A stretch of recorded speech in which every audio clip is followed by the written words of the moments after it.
In this universe, there's a world made from two twin planets that come with dual gravity, allowing them to orbit each other extremely close without issues.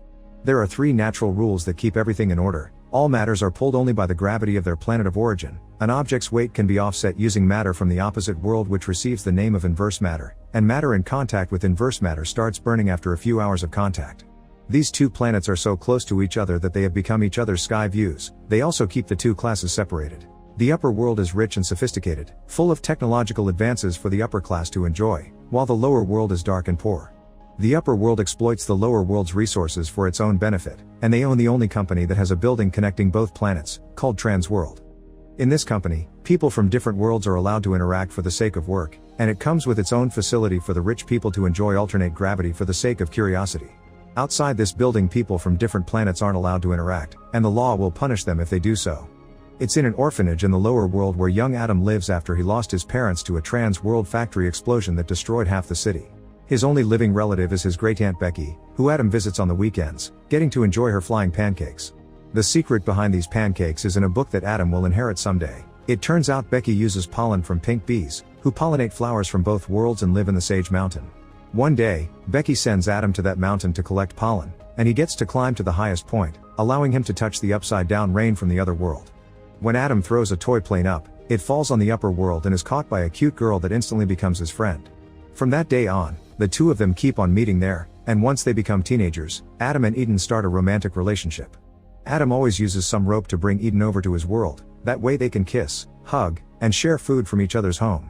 One afternoon, while Adam is taking Eden for a run through the woods, they are found by a group of guards that open fire on them. Adam rushes back to the mountaintop and tries to send Eden back to her world using the rope as carefully as possible, but when one of the bullets hits Adam's arm, the rope slips from his hands and Eden falls on the ground, hitting her head. After crying his grief out, Adam returns home, where he has to watch how Becky is arrested and her house is burned down. 10 years later, Adam works in a mechanic's shop with fellow orphan Pablo under the mentorship of their boss Albert. When he has free time in the shop, he works on developing an anti-gravity formula for facelifts by using pink bee pollen. Unfortunately, so far it only works for a few seconds because the equipment he needs to advance can only be found in the upper world. One afternoon, Adam is watching television when she discovers Eden is still alive and working for Transworld, so he decides to get a job there as well to get a chance to meet her. By showing them his experiments with anti-gravity matter, he quickly gets the position, but Adam is also reminded he shouldn't interact with people from the upper world for anything that is not job related, and that if he steals any of the inverse matter he'll be given for his research, he will get in serious trouble. When Albert learns about this turn of events, he is furious with Adam, considering him a traitor for teaming up with the company that has destroyed their city. After reminding him that Transworld took his entire family, Adam reminds Albert that he isn't a fan of Transworld either, but it's his only chance to have a decent life. Then the 2 reconcile with a hug. Meanwhile, Eden is going to a support group to help her deal with her amnesia, which she's had since she fell that day on the mountain. On his first day of work, Adam is giving his first batch of inverse matter and access to a refrigerator to keep it safe. He also gets to befriend Bob, an employee from the upper world that invites him to meet him in the smoking room because nobody will see them there. Bob is a collector of stamps and asks Adam to get them some from the lower world. Adam accepts if in return Bob finds a way for him to get in contact with Eden. As days pass, Adam works hard on his anti-gravity formula while discreetly stealing a bit of inverse matter every day, which he hides inside a suitcase in the maintenance room. He also starts growing special flowers under his desk. Bob is incredibly happy when Adam brings him the stamps, and not only he gives him Eden's office number, he also brings Adam some nice clothes he can wear for when he finally gets that date. The experimentation with the cream goes well when Adam tests it with a dog, getting him approval to start testing with humans too. After that successful afternoon, Adam pretends to stay behind in the office to work extra hours, and once everybody is gone, he uses Bob's phone and name to arrange a meeting with Eden, saying it is for work reasons.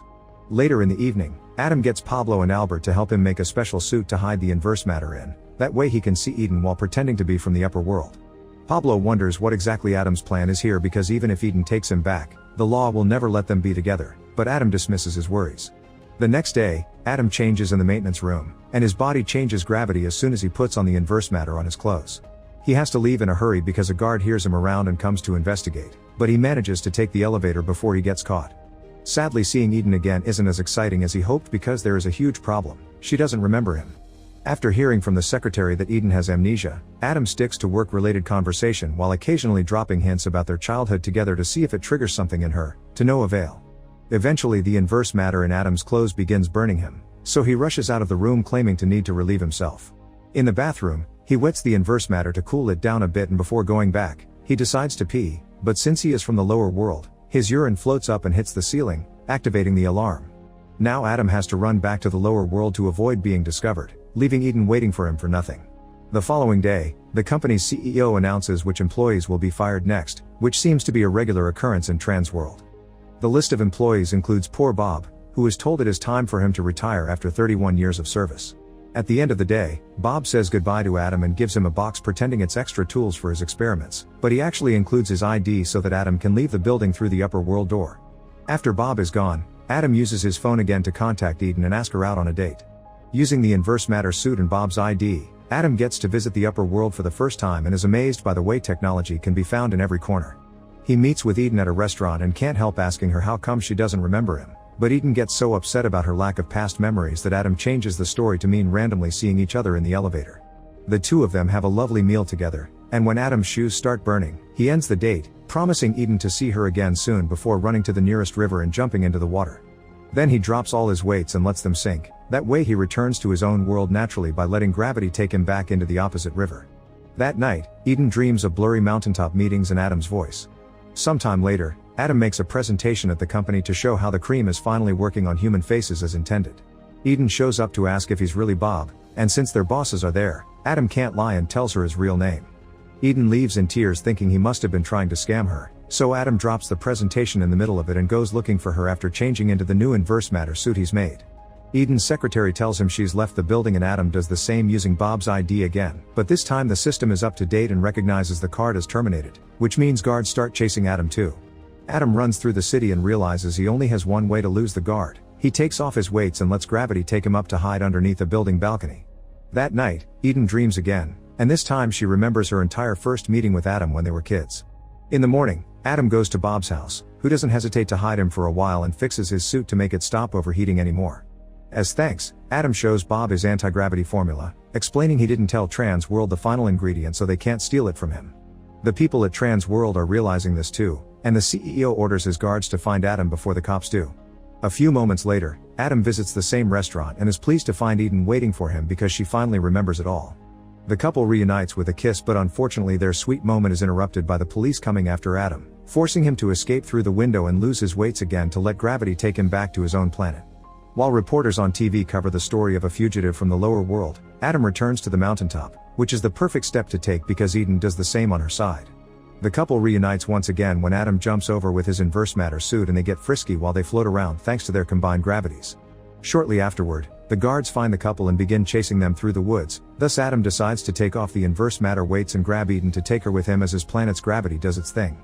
They end up stuck inside the old abandoned structure of a Zeppelin, and when Adam is accidentally hit by a bullet, he urges Eden to let go of him so she can save herself. Eden ends up being arrested, and Adam miraculously survives by landing on top of a tree.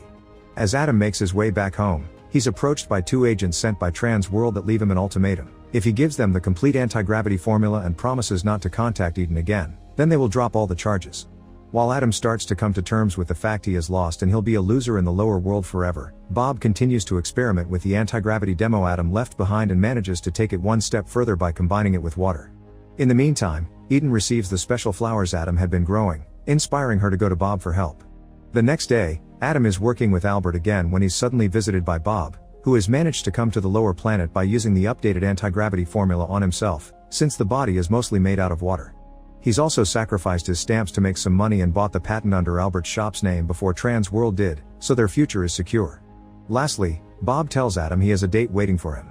After changing into nicer clothes, Adam rushes to reunite with Eden, who is in the lower world thanks to Bob and the updated formula, meaning she now can stay here permanently. She's also brought big news: she's pregnant with twins.